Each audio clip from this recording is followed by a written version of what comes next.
ஒரு கணவன் மனைவி எப்போ பார்த்தாலும் அவங்க 2 பேருக்கும் இடையில சண்டை வந்துக்கிட்டே இருந்தது. இதில் என்ன ஆச்சரியங்கிறீங்களா? நான் அதுக்காக சொல்ல வரல, இது வேறு விஷயம். அதாவது சண்டை போடாமல் இருக்கிறதுக்கு வழி சொல்கிற தகவல் இது. நான் சொன்ன அந்த கணவன் மனைவி எப்படின்னா, கணவன் ஒரு வார்த்தை சொன்னால் மனைவி கிட்டேருந்து 2 வார்த்தை பதிலாக வரும். இதுக்கு கணவன்கிட்டேருந்து 4 வார்த்தை பதிலாக வரும். இப்படி வார்த்தைகள் பெருகி போய் கடைசியில் வம்பில் வந்து முடியும். அந்த அம்மா பொறுத்து பார்த்தாங்க, அவங்களால தாக்கு பிடிக்க முடியல.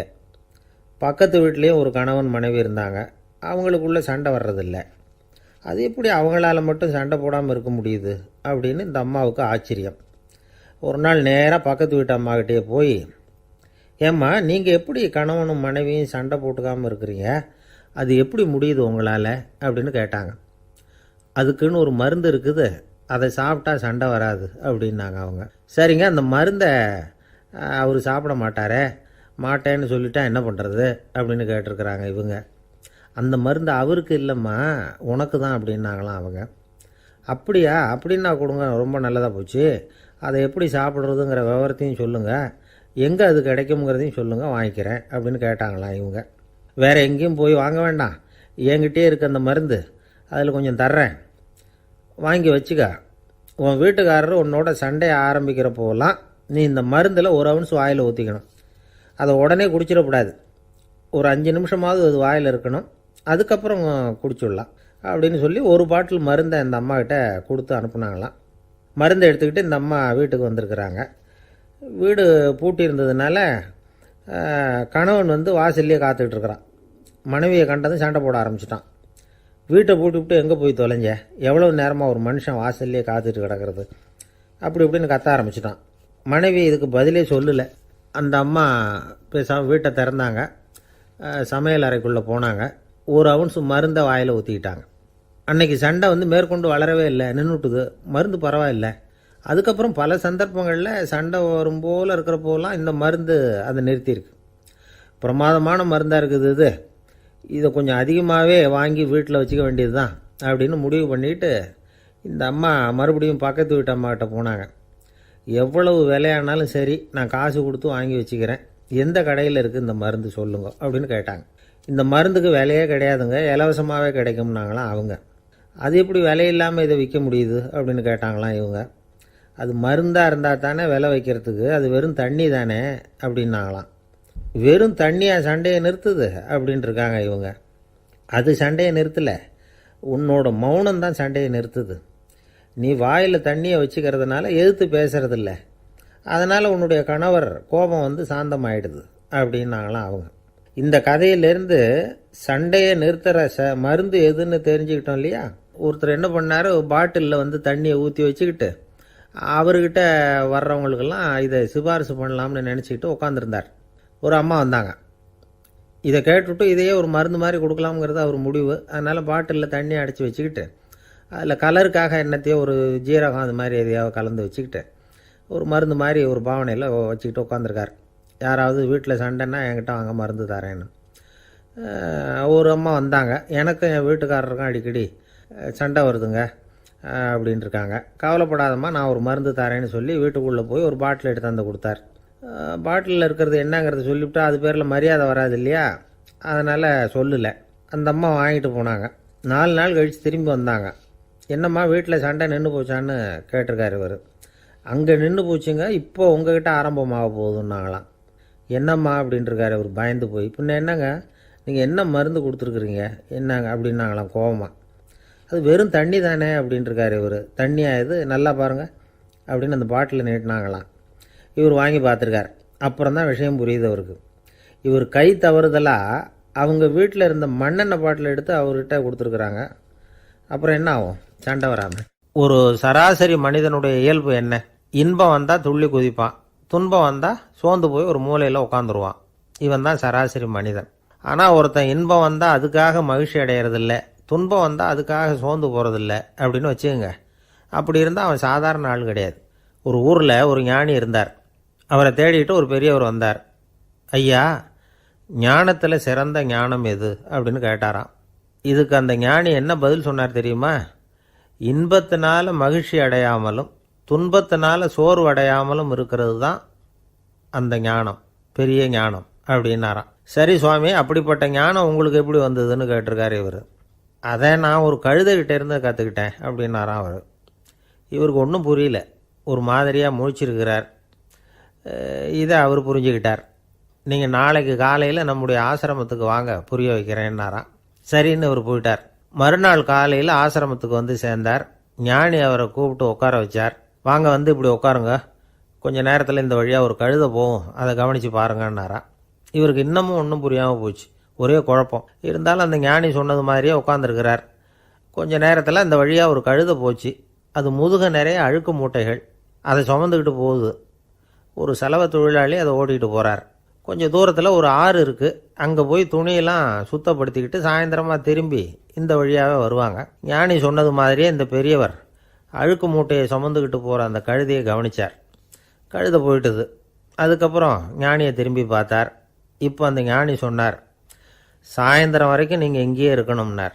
அதே மாதிரி இவர் இருந்தார். சாயந்தரமாக அந்த ஞானி சொன்னார், ஐயா, இப்போ கொஞ்ச நேரத்தில் அந்த கழுதை இந்த வழியாக திரும்பி வரும், அதையும் கவனித்து பாருங்கன்னார். இவரும் கவனித்து பார்க்குறார். கழுதை வந்தது. அது முதுகில் சலவை செய்யப்பட்ட துணி மூட்டை, அது பாட்டுக்கு சுமந்துக்கிட்டு போய்கிட்டு இருக்குது. பெரியவருக்கு ஒன்றும் புரியல, பொறுமை இழந்துட்டார். சரி சுவாமி, இந்த கழுதைக்கும் உங்கள் ஞானத்துக்கும் என்ன சம்பந்தம் அப்படின்னார். இப்போ அந்த ஞானி விளக்கினார். ஐயா, இந்த கழுதை இதே மாதிரி தினமும் காலையில் அழுக்கு மூட்டைகளை சுமந்துக்கிட்டு ஆற்றுக்கு போகுது, மாலையில் வெண்மையான சுத்தமான துணிகளை சுமந்துக்கிட்டு திரும்பி ஊருக்கு போகுது. காலையில் இது போகும்பொழுது முதுகில் அழுக்கு மூட்டைகளை சுமந்துக்கிட்டு போகிறோமேங்கிற வருத்தமும் அதுக்கு கிடையாது. சாயந்தரம் திரும்பி வரும்பொழுது சுத்தமான துணிகளை சுமந்துக்கிட்டு வர்றோமேங்கிற மகிழ்ச்சியும் அதுக்கு இல்லை. இதை பார்த்து தான் நானும் அது மாதிரி ஞானத்தை கற்றுக்கிட்டேன் அப்படின்னாராம். அதனால் யார் கற்றுக் கொடுக்குறாங்க அப்படிங்கிறத விட எதை கற்றுக்கிறோம் அப்படிங்கிறது தான் முக்கியம். ஒரு சினிமா பார்க்குறோம், ஒரு அருவி கொட்டுறது மாதிரி காட்சி வருது, தண்ணீர் வழியுது. படம் முடிஞ்சதும் பார்த்திங்கன்னா அந்த திரை என்ன நனைஞ்சு போயா இருக்கும். ஒரு தீப்பிடிச்சு எரியிற காட்சியை சினிமாவில் பார்க்குறீங்க, காட்சி முடிஞ்சதும் அந்த வெண் திரையே கருகி போயா இருக்கும். படத்தில் வர்ற தண்ணீரும் நெருப்பும் அந்த திரையை பாதிக்கிறது இல்லை. நாம் அந்த திரை மாதிரி இருக்கிறதுக்கு கற்றுக்கணுமா. அந்த பக்குவம் வந்துவிட்டதுன்னா இன்பமும் துன்பமும் நம்ம எதுவும் செய்யாது. ஒரு சினிமாவை பார்க்குற வரைக்கும் சிரிக்கலாம், அழலாம். பார்த்துட்டு வெளியில் வரும்பொழுது அழுதுகிட்டே வரக்கூடாது. ஒருத்தர் வந்தார், அப்படி படம் முடிஞ்சு வெளியில் வரும்பொழுது அருவி மாதிரி கண்ணீர் சிந்திக்கிட்டே வரார். ஏன் சார், படம் அவ்வளவு சோகமா அப்படின்னு கேட்டார். இன்னொருத்தர், இல்லை சார், கூட்டம் ரொம்ப குறைச்சல் சார், மொத்தம் படம் பார்க்க வந்தவங்களே 15 பேர் தான் சார் அப்படின்னார் கண்ணீரை தொடச்சிக்கிட்டே. அதுக்கு நீங்கள் ஏன் சார் அழறீங்கன்னு கேட்டார் அவர். இந்த படத்தோட தயாரிப்பாளரே நான் தான் சார் அப்படின்னாராம் இவர். நமக்கு முன்னாடி நமக்கு வேண்டிய ஒருத்தர் ஒரு கிளாஸில் நமக்கு பழச்சாறு கொண்டாந்து வைக்கிறாருன்னு வச்சுக்கோங்க. உடனே நாம் என்ன பண்ணுவோம், எடுத்து கிடுகிடுன்னு சாப்பிட்ருவோம் அடுத்தவங்க யாரும் வர்றதுக்குள்ள. அதை விட்டுட்டு அதை கொண்டாந்து வச்சவர்கிட்டயே அதோட விலை என்ன அப்படி இப்படின்னு நான் கேட்டுக்கிட்டு இருப்போம். நாம் கேட்க மாட்டோம். ஆனால் காந்திஜி அப்படி கேட்டாராம். எப்போ தெரியுமா, 1935. அந்த வருஷம் மே மாதத்தில் ஒரு நாள் காந்திஜி டெல்லியில் இருக்கிறார். அப்போ அவருக்கு 2 டம்ளர் மாம்பழச்சாறு கொண்டாந்து கொடுக்குறாங்க. அதை வாங்குறார். இதோட விலை என்ன அப்படின்னு கேட்டார் காந்திஜி. யாருக்கிட்ட கேட்டார்னா மனுபென் காந்திகிட்ட கேட்குறார். அவங்க தான் கொண்டாந்து கொடுக்குறாங்க. காந்திஜிக்கு உதவி செய்கிறதுக்காக அவர் கூடவே இருந்தவங்க அவங்ககிட்ட தான் கேட்குறாரு. காந்திஜி சும்மா வேடிக்கைக்காக இப்படி கேட்குறாருன்னு நினச்சிட்டாங்க அந்த அம்மா. அதுவும் இல்லாமல் அதோட விலையை கேட்டால் காந்திஜி நிச்சயமாக அதை சாப்பிட மாட்டார் அப்படிங்கிற பயம் வேறு. அதனால் அந்த அம்மா பதில் எதுவும் சொல்லாமல் கம்முன்னு இருந்துட்டாங்க. கொஞ்ச நேரம் ஆச்சு. அந்த பழச்சாறு வச்ச இடத்துல அப்படியே இருக்குது, வச்ச இடத்துல வச்சபடியே இருக்குது. காந்திஜி அதை சாப்பிடவே இல்லை.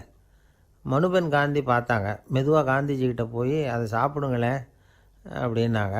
பழச்சாறு விலை என்னன்னு கேட்டேன், அதுக்கு பதில் இல்லை. அது முதல் தப்பு. பதிலை எதிர்பார்த்திருந்தும் அதை பற்றி விசாரிக்கலை, அது 2வது தப்பு. இப்படி 2 தப்புகளை பண்ணிவிட்டு என்கிட்ட வந்து இதை சாப்பிடுங்கன்னு சொன்னால் அது எப்படி அப்படின்னு கேட்டாராம் காந்திஜி. மனுபென் காந்தி என்ன சொல்கிறதுன்னு தெரியாமல் திகைச்சு போய் நின்றுக்கிட்டு இருந்தாங்க. காந்திஜி தொடர்ந்து சொன்னாராம், இப்போ என் முன்னாடி வச்சிருக்கிற இந்த பழச்சாறு விலை சுமாராக ஒரு ₹1/2 இருக்கும். அது அந்த காலத்து மதிப்பு. இந்த பழச்சாறு இல்லாமல் கூட என்னால் இருக்க முடியும். ஆனால் அவசியமான பொருள்களை வாங்கிறதுக்கு கூட சக்தி இல்லாத மக்கள் இந்த நாட்டில் நிறைய பேர் இருக்கிறாங்க. அப்படி இருக்கிறப்போ எனக்கு என்னத்துக்கு இந்த விலை உயர்ந்த பானம்? இதை இப்போ நான் சாப்பிட்டா என் உடம்பு வேணும்னா ஆரோக்கியமாகலாம், ஆனால் என் மனசு அமைதி அடையாது. எனக்கு என்னுடைய உடல் ஆரோக்கியத்தை விட மன ஆரோக்கியம்தான் முக்கியம். அதனால் இதை நான் சாப்பிட மாட்டேன், எடுத்துகிட்டு போயிடு அப்படின்னாராம். அந்த சமயத்தில் ஒரு அகதி பொண்ணு 2 குழந்தைகளோட காந்திஜியை பார்க்குறதுக்காக வந்தது. வணக்கம் சொல்லிச்சு. காந்திஜி உடனே தனக்கு முன்னாடி இருந்த பழச்சாற்றை எடுத்து அந்த பொண்ணுக்கிட்டேயும் குழந்தைகள்கிட்டையும் கொடுத்து சாப்பிட சொன்னார். அவங்க அதை வாங்கி ரொம்ப சந்தோஷத்தோடு சாப்பிட்டாங்களாம். அதை பார்த்த காந்திஜி முகத்தில் ஒரு புன்னகை, ஒரு பரவசம், ஒரு திருப்தி. அவர் மனசு நிறைஞ்சிருந்தது. அப்போ அவர் சொன்னாராம், ஆண்டவன் எனக்கு எப்பவும் சரியான சமயத்தில் கை கொடுப்பாருங்கிறது அதுக்கு இதுதான் அத்தாட்சி. நான் ஒரு இக்கட்டான சூழ்நிலையில் இருக்கிறப்போ கூட கடவுளின் கருணையால் அந்த சூழ்நிலை என்னை பாதிக்கலை. என் கூட இவ்வளோ நாள் பழகியும் கூட இங்கே இருக்கிறவங்க எனக்கு அதிக விலையுள்ள பழரசத்தை கொடுத்தாங்க. ஆனால் சரியான நேரத்தில் அதை சாப்பிட வேண்டியவங்களை என்கிட்ட அனுப்பி வச்சு என்னை சந்தோஷப்படுத்தினார் கடவுள், அவருக்கு நன்றி அப்படின்னாராம் மகாத்மா காந்தி. உடல் ஆரோக்கியத்தை விட மன ஆரோக்கியம்தான் எனக்கு முக்கியம்னு சொன்னார் பாருங்கள். அதை நாம் எல்லாரும் மனப்பூர்வமாக இன்றைக்கி சிந்தித்து பார்க்கணும். இந்த காலத்தில் எல்லாரும் அப்படியா நினைக்கிறாங்க? எனக்கு தெரிஞ்ச ஒருத்தர் இருந்தார். தினமும் காலையில் ஒரு காஃபி சாப்பிட உட்கார்ற நேரத்தில் பக்கத்து வீட்டுக்காரர் வந்து சேருவார் கரெக்டாக. உடனே அவரும் தனக்குன்னு வந்திருக்கிற காப்பியை எடுத்து மனப்பூர்வமாக பக்கத்து வீட்டுக்காரர்கிட்ட கொடுத்துருவார். அதுக்கப்புறம் அவருக்காக வேறு காப்பி போட்டு கொண்டாந்து கொடுத்தாலும் வேண்டான்னு சொல்லிடுவார். ஆண்டவனாக பார்த்து சரியான நேரத்தில் அவரை எங்கள் வீட்டுக்கு தினமும் அனுப்பி வைக்கிறார் அப்படிம்பார். ஏன் அப்படி சொல்கிறீங்க அப்படின்னு கேட்டோம் ஒரு நாள்.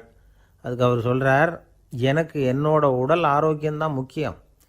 இதை கடவுள் புரிஞ்சுக்கிட்டு எங்கள் வீட்டு காப்பியை சாப்பிட்றதுக்கு தினமும் அடுத்த வீட்டுக்காரனை அனுப்பி வைக்கிறார் அப்படின்னார் அவர். ஒரு நீதிமன்றம், அங்கே ஒரு கொலை வழக்கு சம்மந்தமாக விசாரணை நடந்துக்கிட்டு இருக்குது.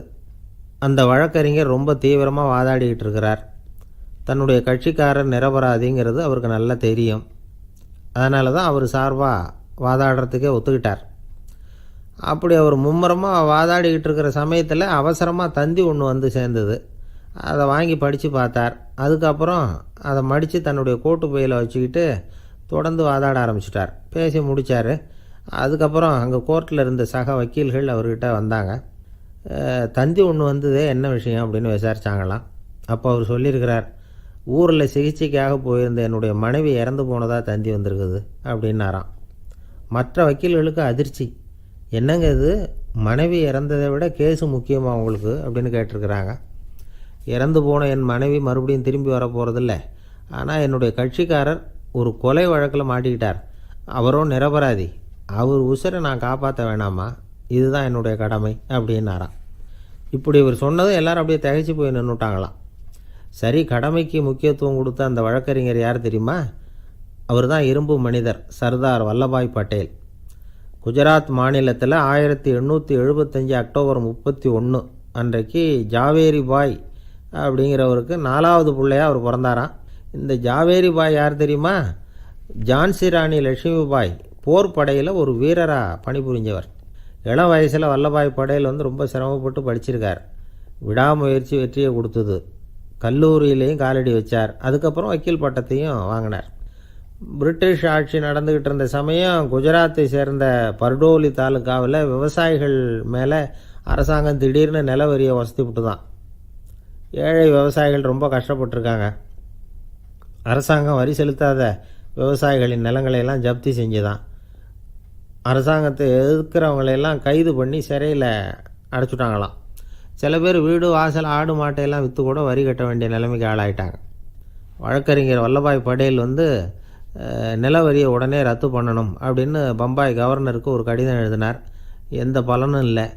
உடனே எல்லா விவசாயிகளையும் அணி திரட்டினார். அதுக்கு தானே தலைமை தாங்கினார். சத்தியாகிரகம் நடத்தினார். அந்த பகுதியில் எந்த வேலையும் நடக்கலை. வேறு வழி இல்லை. ஆட்சியாளர்கள் உடனே வரியை ரத்து பண்ணாங்க. சிறையில் இருந்தவங்களெல்லாம் வெளில விட்டாங்க. 1928 ஆகஸ்ட் 6 சர்க்காருக்கும் விவசாயிகளுக்கும் இடையில் ஒரு உடன்பாடு ஏற்பட்டது. அதுக்கப்புறம் தான் நிலைமை சரியாக போச்சான். வல்லபாய் பட்டேலின் பொது சேவையை பாராட்டின பொதுமக்கள் அவருக்கு சர்தார் அப்படிங்கிற பட்டத்தை கொடுத்தாங்களாம். சர்தார்னா தலைவர் அல்லது தளபதின்னு அர்த்தம். இரும்பு மனிதர்னு இவருக்கு பேர். இருந்தாலும் நகைச்சுவை உணர்வும் இவருக்கு நிறைய உண்டு. ஒரு தடவை ஒரு பத்திரிகை நிருபர் வந்திருக்கார். சர்தார் பட்டேல்கிட்ட அவருக்கு பிடிச்ச பண்பாடு கலாச்சாரம் எது அப்படின்னு கேட்கணும்னு ஆசை. அதனால் அவரை பார்த்து கேட்டாராம், ஏங்க உங்களுக்கு பிடிச்ச கல்ச்சர் எது அப்படின்னு கேட்டிருக்கார். இதுக்கு சர்தார் பட்டேல் சொன்ன பதில் என்ன தெரியுமா? எனக்கு பிடிச்ச கல்ச்சர் அக்ரிகல்ச்சர் அப்படின்னாராம். ஒருத்தர் குதிரை ரேஸுக்கு போனார், பணம் கட்டினார், தோற்று போயிட்டார். மறுபடியும் போனார், பணம் கட்டினார், தோற்று போனார். அடுத்த தடவையும் பணம் கட்ட போனப்போ அவரை தடுத்து கேட்டோம், ஏன் சார் ஏற்கனவே விட்டது போதாதா, இன்னமும் இருக்கிறத விடணுமா அப்படின்னு கேட்டோம். விட்டதையெல்லாம் மொத்தமாக எடுக்க வேணாமா சார், அதுக்காக தான் தொடர்ந்து பணம் கட்டுறேன்னார் அவர். இவரை திருத்துறது ரொம்ப கஷ்டம். இது ஒரு மனநோய். மனநோய்களில் பல வகை உண்டு. மனநோய்கள் பிரிவு அட்டவணையில் சூதாட்டம்ங்கிறது அவதியுறும் நோய் அப்படிங்கிற தலைப்பில் வருது. சூதாட்டம் 2 வகைப்படும்னு சொல்கிறாங்க உளவியல் நிபுணர்கள். ஒரு வகை எப்படின்னா, நண்பர்களோடு சேர்ந்துக்கிட்டு மகிழ்ச்சியும் கிளர்ச்சியும் அடையிறதுக்காக ஈடுபடுறது. பிரச்சனைகளை தீர்க்கறதுல ஒரு ஆர்வம், கேளிக்கைக்காக கொஞ்சம் விட்டு பிடிக்கிறது அப்படிங்கிற மனுஷனுடைய அடி மனசில் உள்ள விபரீத பிணைய சுபாவம், இதெல்லாம் அதுக்கு காரணம். இன்னொரு வகை எப்படின்னா, சூதாட்டத்தில் ஈடுபட்டு ஒரு கட்டாய நிலைமைக்கு ஆளாயிடுறது. ஈடுபடு அப்படின்னு மனசு ஒரு வெறித்தன்மையை தூண்டிக்கிட்டே இருக்கும். இப்படிப்பட்டவங்களுக்கு நாம் தோத்துக்கிட்டு இருக்கோங்கிறது தெரியும், நாம் ஜெயிக்கிறதுக்கான சந்தர்ப்பம் இல்லைங்கிறதும் தெரியும். இதனால் நமக்கும் கஷ்டம், நம்ம சுற்றி இருக்கிறவங்களுக்கும் கஷ்டங்கிறதும் புரியும். அப்படி இருந்தும் சூதாடுவாங்க. இதுக்கு காரணம் சூதாடியின் பகற்கனவு அப்படிங்கிறாங்க நிபுணர்கள். இந்த நிலைமைக்கு கட்டாய சூதாட்டம் அல்லது நிர்பந்த சூதாட்டம் அப்படின்னு பேர் வச்சிருக்கிறாங்க. இப்படிப்பட்ட ஆசாமி இருக்கிறது பூரா விட்டுருவான், கடன் வாங்குவான், திருடுவான். இருந்தாலும் என்னைக்காவது ஒரு நாள் ஜெயிச்சிருவேன் அப்படின்னு சொல்லிக்கிட்டே இருப்பான். விட்டதை எடுத்துருவேங்கிற ஒரு நம்பிக்கை சுடர் அவனுக்குள்ளே எரிஞ்சிக்கிட்டே இருக்கும். இவனை மனநோயாளி அப்படின்னு சொல்லிட முடியாதான். என்ன காரணம்னா, இது மாதிரி ஆளுங்க கிட்ட மன போராட்டமோ கவலையோ பதட்டமோ இருக்கிறது இல்லை. சில விசேஷமான குணங்கள் இவங்க கிட்ட உண்டு. எதிர்ப்பு உணர்ச்சி, சிறுபிள்ளைத்தனம், சட்டத்திட்டங்களையும் சம்பிரதாயங்களையும் உட தெரியாத மனப்போக்கு, பொறுப்பில்லாத தன்மை, நெறி தவறி நடக்கிறது எல்லாம் இவங்ககிட்ட உண்டு. ஆனால் வெளிப்பார்வைக்கு ரொம்ப சிநேகமாக இருப்பாங்க, அன்பாக இருப்பாங்க. அப்படி இருக்கிறதாக காட்டிக்குவாங்க. ஆதாயம், சுயலாபம் இதெல்லாம் கருதி தான் பழகுவாங்க. இவங்க கேட்குறப்ப நாம் பணம் கொடுக்கலன்னு வச்சுக்கோங்க, நம்மளை கை விட்ருவாங்க. நம்ம மேலே அபாண்டமாக பழி சுமத்துறது கூட தயங்க மாட்டாங்க. தங்களுடைய சூதாட்ட நடவடிக்கைகளுக்கு சாதகமான காரணங்களை சொல்லிகிட்டு இருப்பாங்க. நீ வேணும்னா பாரு, ஒரே நாளில் நான் இழந்ததையெல்லாம் மீட்டு லட்சாதிபதி ஆறேன்னா இல்லையா பாரு அப்படிம்பாங்க. தோற்று போகிறத ஒரு படிப்பினையாக இவங்க எடுத்துக்கிறதே இல்லை. தோற்று போகிறதுலேயே இவங்களுக்கு ஒரு அலாதியான சுகம். தனக்குத்தானே துன்பத்தை வரவழைச்சிக்கிட்டு இன்பம் அடையிறதுக்கு தன்வதை சுகம் அப்படின்னு பேர். இவங்கெல்லாம் அந்த ரகம். சில பேர் எப்படி தெரியுமா, மந்திர எண்ணங்களை வரவழைச்சிக்கிறது, சூதாடுறதுக்காக ஆஃபீஸில் கையாடல் பண்ணுறது, அடுத்தவங்ககிட்ட இருந்து திருடுறது. இந்த மந்திர எண்ணம் தீவிரமாச்சுன்னா ஒரு மாதிரியாக பேச ஆரம்பிச்சிருவாங்க. தோல்வி தான் சார் வெற்றிக்கு முதல் படியும்பாங்க. தன்னால் பகடக்காய்களையும் குதிரை ஓட்டிகளையும், அதாவது இந்த ஜாக்கிகள், அதெல்லாம் கட்டுப்படுத்த முடியுங்கிற பித்து நிலைக்கு இவங்கெல்லாம் தள்ளப்பட்டுருவாங்க. சில சூதாடிகள் ஆராய்ச்சி பார்த்ததில் என்ன தெரிய வந்தது தெரியுமா, அவங்கெல்லாம் குழந்தை பருவத்தில் அன்புக்காக ஏங்கினவங்களாம், புறக்கணிக்கப்பட்டவங்களாம், உதவிகளை பெற முடியாதவங்க, இப்படிலாம் இருந்திருக்கிறாங்க. இவங்க வளர வளர மற்றவங்க சௌகரியம் பற்றி அக்கறை இல்லாதவங்களாக ஆயிடுறாங்க. அதிர்ஷ்ட தேவதை தன்னோடு இருக்கிறாங்க அப்படிங்கிற அசையாத நம்பிக்கை இவங்களுக்கு. இவங்களை திருத்துறது ரொம்ப கஷ்டம். அதனால் பந்தயம், சூதாட்டம் இது மாதிரியான விஷயங்களை விட்டு விலகியே இருக்கிறது தான் நமக்கு நல்லது. ஒரு ஆள் சொன்னான், என்னுடைய குதிரை வேகமாக ஓடுறதுக்கு என்ன வழி அப்படின்னு கால்நடை மருத்துவர்கிட்ட யோசனை கேட்டேன். அவர் ஒரு பாட்டில் நிறைய மாத்திரைகளை கொடுத்து தினம் 2 மாத்திரை விதமாக கொடுக்க சொன்னார். முதல் நாள் 2 மாத்திரையை கொடுத்துட்டு அது மேலே ஏறி உட்கார்றதுக்கு போனேன். அவ்வளவுதான். அதுக்குள்ளே அது அம்பு மாதிரி பாஞ்சு ஓடி போச்சு. நான் இன்னும் உட்காரவே இல்லை, அதுக்குள்ளே பாஞ்சு ஓடி போச்சு அப்படின்னா. அடடா, அப்புறம் நீங்கள் என்ன பண்ணீங்க அப்படின்னு கேட்டாங்க. என்ன பண்ணுறது, மீதி மாத்திரை பூராவே நான் முழுங்கி விட்டு அதுக்கப்புறம் துரத்தி பிடிச்சி அது மேலே ஏறி உட்காந்தேன் அப்படின்னா அவன். துஷ்டரை கண்டால் தூர விலகு, இப்படி ஒரு பழமொழி உண்டு. எதுக்காக இப்படி சொல்லி வச்சாங்க? துஷ்டன் ஏதாவது தொந்தரவு கொடுப்பான், அதனால் அவனை கண்டா பயந்துக்கிட்டு ஓடி ஒளிஞ்சிக்கோ அப்படின்னா இதுக்கு அர்த்தம் அப்படி இல்லை. ஒரு துஷ்டன்கிட்ட நெருங்கி போகிறோம்னு வச்சுக்கோங்க, அவன் நமக்கு கெடுதலான ஆலோசனைகள் எதையும் சொல்லலாம், அல்லது அவன் தீய உணர்வுகள் உள்ளவனாக இருக்கலாம், அல்லது தீய செயல்கள் செய்யக்கூடியவனாக இருக்கலாம், அல்லது தீய நட்புனால் அவன் ஏற்கனவே கெட்டு போனவனாக கூட இருக்கலாம்.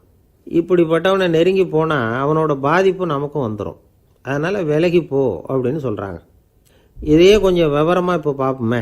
இப்போ இந்த துஷ்டர்களை 4 வகையாக பிரிக்கிறாங்க. இந்த 4 வகைக்கும் உதாரணம் வேணும்னா வேறு எங்கேயும் போக வேண்டியதில்லை, மகாபாரதத்தை பார்த்தாவே போதும். அதில் இந்த 4 வகையான தீயோரும் வர்றாங்க. முதல் வகைக்கு உதாரணம் சகுனி. இவன் மனசில் எப்பவும் தீய எண்ணங்கள் தான் நிறைஞ்சிருக்கும். கனவுல கூட தீய ஆலோசனைகள். யாராவது ஒருத்தர் நல்லபடியாக வாழ்ந்தால் அதை இவனால் சகிச்சிக்க முடியாது. இப்படிப்பட்டவனோட நெருங்கிய தொடர்பு துரியோதனனுக்கு கிடைச்சிது. துரியோதனன் எப்படின்னா அவன் ஏற்கனவே தீய காரியங்கள் செய்யறதுக்கு தயங்காதவன். அப்படிப்பட்டவனுக்கு தீய போதனைகள் செய்யறதுக்கு சகுனி உதவுனான். இந்த 2 பேரோட சகவாசம் இன்னொருத்தனுக்கு கிடைச்சிது. அவன் யாருன்னா துச்சாதனன். அவன் தீய நடத்தை உள்ளவன். இந்த 3 பேரும் ஒன்று சேர்ந்தா என்னத்துக்கு ஆகும்? உலகமே கெட்டுப்போடும்ல. இந்த 3 துஷ்டர்களோட நல்லவன் ஒருத்தன் சேர்ந்தான். அவன் தான் கர்ணன். கர்ணன் இயல்பாகவே உத்தம குணம் உள்ளவன். அவன் நல்லவங்களோட சேராமல் இப்படிப்பட்ட கெட்டவங்க கிட்ட நட்பு வச்சுக்கிட்டான். அதனால் அவனும் தீய செயல்களில் ஈடுபடுறது மாதிரி ஆயிடுது. துரியோதனனுடைய நண்பனா அவனுடைய ஆதரவில் வளர்ந்ததுனால அவனுக்கு துணையாக இருக்க வேண்டியிருக்குது அப்படின்னா. நட்பு உரிமையினால் உதவி புரிய வேண்டியது சரிதான், அது தப்புன்னு சொல்ல முடியாது. இருந்தாலும் தீய செயல்களுக்கு உதவி செய்கிறது சரியில்லை. புத்தி பலம் புஜபலம் எல்லாம் இருந்தால் கூட தெய்வ பலம் இல்லைன்னா ஜெயிக்க முடியாது. கர்ணன் மகா வீரன். இருந்தாலும் கடைசியில் அவன் கதி என்னாச்சு? அவங்ககிட்ட எல்லா நல்ல குணங்களும் இருந்தது. இருந்தாலும் ஏன் இப்படி ஆச்சு? தீயவர்களுடைய சேர்க்கை தான் காரணம். அவங்களோட சேர்ந்ததுனால இவனையும் அப்படியே நினைக்க ஆரம்பிச்சிட்டாங்கல்ல. 4 வகை துஷ்டர்களில் இவனும் ஒரு வகை அப்படின்னு சொல்ல ஆரம்பிச்சிட்டாங்க. அதாவது தீய ஆலோசனைக்கு சகுனி, தீய உணர்வுகளுக்கு துரியோதனன், தீய செய்கைக்கு துச்சாதனன், தீய நட்புக்கு கர்ணன். இப்படி உதாரணமாயிட்டான். அதனால தான் துஷ்டரை கண்டால் தூர விலகு அப்படின்னு சொன்னாங்க. அது புராண காலம். இப்பெல்லாம் நிலைமை கொஞ்சம் வேறு விதமாக இருக்குது. அன்னைக்கு ஒரு நாள் அப்படி தான் ஒரு காட்டு பாதையில் யாரோ ஒருத்தர் அடிபட்டு கிடந்தார். யாரோ ஒரு துஷ்டன் அவரை அடித்து போட்டுட்டு போயிட்டான் போல இருக்கு. அந்த வழியாக போன ஒருத்தர் பரிதாபப்பட்டு அவனை போய் தூக்குனார். ஆறுதல் சொன்னார், இதை பாருங்க, இந்த வழியாக எப்பவும் தனியாக வரக்கூடாது. ஏன்னா இங்கே ஒரு ரவுடி இருந்துக்கிட்டு வர்றவங்க போகிறவங்களெல்லாம் வழிப்பறி பண்ணிகிட்டு இருக்கிறதா கேள்விப்பட்டிருக்கிறேன் அப்படின்னாராம். இனிமேல் அப்படி கேள்விப்பட மாட்டீங்க அப்படின்னு அந்த ஆள். ஏன்னு கேட்டிருக்காரு இவர். அவன் சொல்லியிருக்கான், நான் தான் சார் அந்த ரவுடி. இந்த வழியாக போனவங்க கிட்ட தகராறு பண்ணேன். அவங்க தான் என்னை இப்படி அடித்து போட்டு என்கிட்ட இருந்த பணத்தையெல்லாம் பிடுங்கிட்டு போட்டாங்க சார். காலம் ரொம்ப கெட்டு போச்சு அப்படின்னு நானாம் ரொம்ப பரிதாபமாக. ஒரு அழகான கடற்கரை. சுற்றுலா பயணிகள் நிறைய பேர் அங்கே போகிறது வழக்கம். சனி ஞாயிறு கூட்டம் அதிகமாக இருக்கும். அதோட விளைவு என்னங்கிறது அடுத்த நாள் தான் தெரியும். ஆமாம், அந்த கடற்கரையை சுத்தப்படுத்துகிற தொழிலாளிகள் திங்கட்கிழமை ரொம்ப சிரமப்படுவாங்க. சனி ஞாயிறு வந்த கூட்டம் கடற்கரை பூராவும் காலி ஐஸ்கிரீம் கப்புகளை வீசி எறிஞ்சிட்டு போயிருக்கோம். ஆயிரக்கணக்கான கப்புகள் அங்கே பரவலாக கிடக்கும். அதையெல்லாம் பொறுக்கி எடுத்து சுத்தம் பண்ணி ஆகணும். இதனால் திங்கட்கிழமை வேலைக்கு வர்றதுக்கு எல்லோரும் பயப்படுவாங்க. அப்படி ஒரு நிலைமை. பல பேர் அன்னைக்கு லீவ் எடுத்துகிட்டு போய்டுறது வழக்கம். நமக்கு எதுக்கு இன்றைக்கி தொந்தரவுன்னு. இது ஒரு பெரிய பிரச்சனையாக இருந்தது. இதுக்கு என்ன பண்ணலாம் அப்படின்னு யோசனை பண்ணாங்க. ஒரு ஆலோசனை கூட்டத்துக்கு ஏற்பாடு பண்ணாங்களாம். அந்த நகர நிர்வாக அலுவலர்கள், பணியாளர்கள் எல்லாரும் அதில் கலந்துக்கிட்டாங்க. கூட்டம் ஆரம்பமாச்சு. ஆரம்பத்தில் சொன்னாங்க, இந்த பிரச்சனைக்கு ஒரு தீர்வு வேணும், என்ன பண்ணலாம், அதை முடிவு செய்கிறதுக்கு தான் இந்த கூட்டம். இதில் நீங்கள் செய்ய வேண்டியது என்னென்னா, உங்களுக்கு தோன்றுகிற யோசனை எதுவாக இருந்தாலும் சொல்லுங்கள். கொஞ்சம் கூட தயக்கம் வேண்டாம். நாம் சொல்கிற யோசனை ஈடுபடுமா படாதா அப்படின்லாம் யோசிக்க வேணாம். எல்லாருடைய யோசனைகளையும் அப்படியே பதிவு செய்துக்கிறோம். கடைசியாக அதிலேருந்து ஒரு சிறந்த யோசனையை தேர்வு பண்ணி அதை பயன்படுத்தலாம். இந்த சந்தர்ப்பத்தில் இன்னொரு முக்கியமான வேண்டுகோள், எவ்வளவு சாதாரணமான யோசனையாக இருந்தாலும் சரி, அது சொல்லும் பொழுது அடுத்தவங்க ஏளனம் செய்யக்கூடாது. இது ஒரு பெரிய யோசனையா அப்படின்னு சொல்லி எதையும் அலட்சியப்படுத்தக்கூடாது.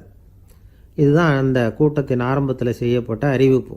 உடனே அந்த கூட்டத்தில் இருந்தவங்க ஆளுக்கு ஒரு யோசனை சொல்ல ஆரம்பித்தாங்க. ஒருத்தர் எழுந்திருச்சார், இங்கே வர்ற சுற்றுலா பயணிகள்கிட்ட ஆளுக்கு $10 ஒரு டெபாசிட் மாதிரி வைப்பு பணமாக வாங்கிக்கணும். காலி ஐஸ்கிரீம் கப்பை திருப்பி கொடுத்தா அந்த பணத்தை திருப்பி கொடுத்துடலாம். இப்படி ஒரு ஏற்பாடு பண்ணிக்கிட்டா கப்புகளை தேடி பொறுக்கிட்டு இருக்க வேண்டியதில்லை, எல்லாம் ஒரே இடத்துக்கு வந்து சேர்ந்துடும். அப்படியே நாம் வந்து தூக்கிட்டு போய் ஒரு இடத்துல கொட்டி விடலாம் அப்படின்னார். இன்னொருத்தர் எழுந்திரிச்சார். கப்பை வந்து கீழே போட்டால் $50 அபராதம் அப்படின்னு அங்கங்கே போர்டு எழுதி வச்சுடலாம். கப்புகளை போடுறதுக்கு அங்கங்கே பெரிய கூடைகளை வச்சுடலாம். நாம் சாவகாசமாக அந்த கூடைகளை சேகரம் பண்ணிக்கலாம் அப்படின்னாராம். இன்னொருத்தர் எழுந்திரிச்சு கொஞ்சம் கோபமாக பேசினார். கப்புகளை வந்து அவங்க வாயிலே திணிச்சுடணும், அதுகளை மொன்று சாப்பிட்டு பார்த்தா தான் தெரியும் அது எவ்வளவு கஷ்டங்கிறது அப்படின்னு ரொம்ப கடுமையாக பேசியிருக்கார். இது வேடிக்கையாக தெரிஞ்சாலும் இந்த யோசனையும் பதிவு செஞ்சுக்கிட்டாங்களாம். இப்படி பல யோசனைகள். கடைசியாக எல்லாத்தையும் படித்து பார்த்துட்டு பரிசீலனை பண்ணாங்க. அப்புறம் தான் யோசனை வந்தது. இவர் வேடிக்கையாக சொன்னது கப்புகளை அவங்கவுங்க வாயிலே திணிச்சு சாப்பிட சொல்லணும், அதுதான் தண்டனைன்னார்ல. ஏன் அப்படி சாப்பிட்றது மாதிரியே கப்புகளை தயார் பண்ண என்ன அப்படின்னு சிந்திக்க ஆரம்பித்தாங்களாம். ஆகா, அதுதான் சரின்னு ஒரு முடிவுக்கு வந்தாங்க. அதிலேருந்து உருவானது தான் இந்த வேஃபர் கப்ஸ். ஐஸ்கிரீமை சாப்பிட்டு முடித்ததும் கப்பையும் சாப்பிட்டுடலாம். கோன் ஐஸ்கிரீம் சாப்பிட்றோம்ல, அதுதான். அமெரிக்காவில் மியாமி கடற்கரையில் ரொம்ப காலமாக இருந்துக்கிட்டு வந்த குப்பை பிரச்சனைக்கு இப்படி தான் ஒரு தீர்வு வந்து தான். இதிலேருந்து நாம் புரிஞ்சிக்க வேண்டியது என்னென்னா, நாம் அன்றாட எத்தனையோ பிரச்சனைகளை சந்திக்கிறோம், அதுக்கெல்லாம் தீர்வு உண்டு. அது எங்கே ஒளிஞ்சிருக்குன்னு கண்டுபிடிக்கணும். அந்த அந்த யோசனையையும் நல்லா தீவிரமாக யோசிக்கணும். யார் என்ன யோசனை சொன்னாலும் அதை வந்து அலட்சியப்படுத்தக்கூடாது, அக்கறையோடு கவனிக்கணும், அதை யோசித்து பார்க்கணும். ஒரு அம்மா தன்னோட வீட்டுக்காரரை ஒரு மனநல மருத்துவர்கிட்ட அழைச்சிட்டு வந்தாங்களாம். டாக்டர், இவருக்கு கோன் ஐஸ்கிரீம் பிடிக்கல, பேப்பர் கப்பில் இருக்கிற ஐஸ்கிரீம் தான் வேணும்னு அடம் பிடிக்கிறார் அப்படின்னாங்களாம். அது ஒன்றும் தப்பு இல்லையேன்னாராம் டாக்டர். இதுக்கு அந்த அம்மா சொன்னாங்களாம், இவர் கப்பு ஐஸ்கிரீம் வாங்குறதுல தப்பு இல்லை டாக்டர், பிரச்சனை அது இல்லை. அப்புறம் வேறு என்னன்னு கேட்டிருக்காரு. வாங்கினதும் ஐஸ்கிரீமை கீழே கொட்டிவிட்டு அந்த பேப்பர் கப்பை மட்டும் விரும்பி சாப்பிட்றார், அதனால தான் உங்ககிட்ட அழைச்சிட்டு வந்தேன் அப்படின்னாங்களாம். ஒரு நண்பர் வந்தார். ரொம்பவும் இறுக்கமாக உடை அணிஞ்சிருந்தார். அதாவது ஆடைக்குள்ளே அவர் மாட்டிக்கிட்டு இருந்தது மாதிரி தெரிஞ்சுது. ஏன் துணி குறைச்சலாக எடுத்துட்டிங்களா அப்படின்னு கேட்டோம்.